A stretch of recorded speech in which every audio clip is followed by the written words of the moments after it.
What's going on, everybody? I want to make a quick video today. I know I've been doing a bunch of reviews recently, but figured this one was worth making. So wanted to do a review of the wheels themselves on this thing. I know a lot of people have issues with, and they have just questions about what beadlocks to go with. And I just want to put my opinion out there. So for me, I guess starting off, the things I'm looking for in a beadlock wheel is, it goes with everything with the side-by-sides. I'm looking for reliability.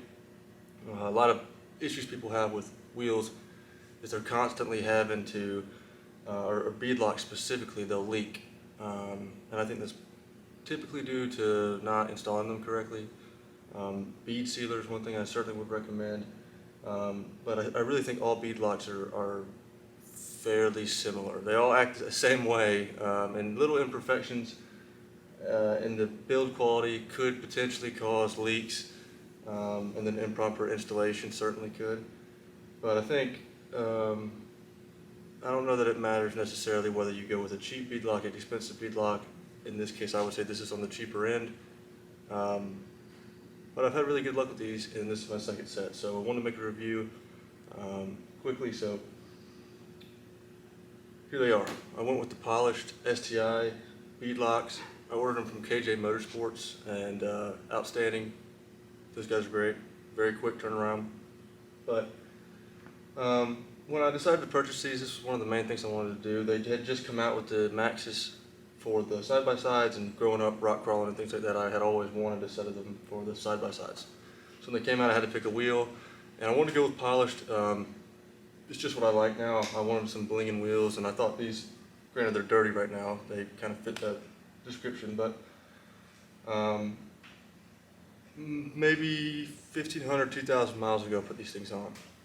So primarily on the East Coast riding, Windrock and Tackett Creek, Royal Blue, Harlan, a little bit of Hatfield McCoy in there, but definitely East Coast riding.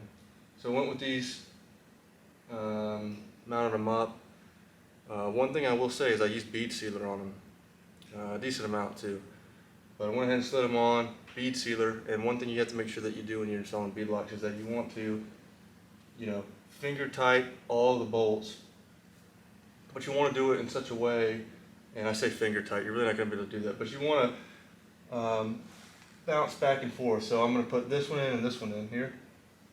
Don't snug them down. And realistically, you want to just sandwich them and make sure everything meshes together equally. That's the biggest thing with beadlocks. So bead sealer, apply that to the inside of the bead, and make sure that when you're installing all the bolts on it, being very careful. Now, I didn't use a torque wrench for it. I never have installing beadlocks. Some people say to do that. You can if you'd like. But realistically, the main thing is you want every single bolt tightened to the exact same, I don't know, I don't use a torque wrench, but you want everything tightened in a way that it sandwiches. So you don't want you don't want to tighten the shit out of two of them and have it all bound up and potentially causing issues with the seal.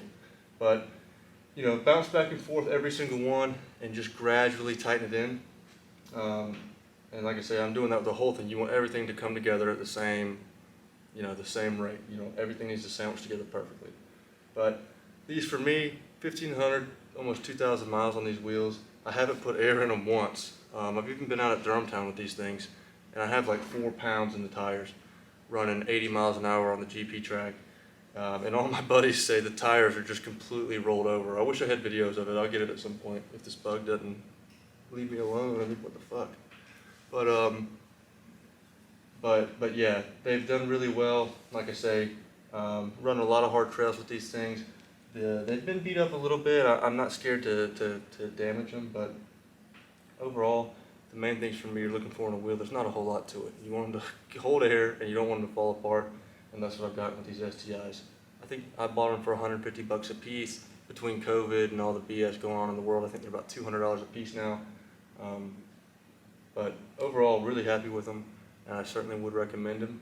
If you were to buy them, I know I'm not getting millions of views on these videos, but KJ Motorsports treated me really well. Very fast shipping, really responsive. They did a really good job. So I'll leave a link for them. By no means am I sponsored by them, but I appreciate their company, and they treated me real well. But again, STIs, these are the 14-inch polished wheels. Would I go with 15s? I don't believe so. Some people have issues where they get rocks caught in between the calipers and the wheel themselves and they bust holes in it. Again, I've not had any issues with that, but overall, these things have certainly served their purpose, and I've had zero issues with them. But the STI Beadlock, I'll get you some close-up images here towards the end, and nonetheless, I appreciate you watching. If you have questions, if you'd like me to make a video on how to install them, I will, but I probably will just link somebody else's video. It's not a difficult process, but it needs to be done correct, and it needs to be done in a clean environment so that you don't have any potential leaks with your bead. But like I said, almost 2,000 miles on these things, no issues whatsoever, no leaking, and that's the most common thing with beadlocks. And as long as you did it, you tighten all the bolts down equally as you're trying to mesh that bead and lock that thing in, should be fine. Obviously I can't guarantee that, but I've had really good luck with them, and this isn't the first time I've used them. So STI Beadlock's 14-inch. Here's a couple clips. I know it's kind of dirty, but it is what it is. Nonetheless, appreciate you watching. If this is any help to you whatsoever, give us a thumbs up. We'd greatly appreciate it. And then if you want to see more videos like this, make sure to subscribe. And if you have questions for me, leave them in the comments below. But nonetheless, we appreciate you watching, and here's some close-ups of the wheels.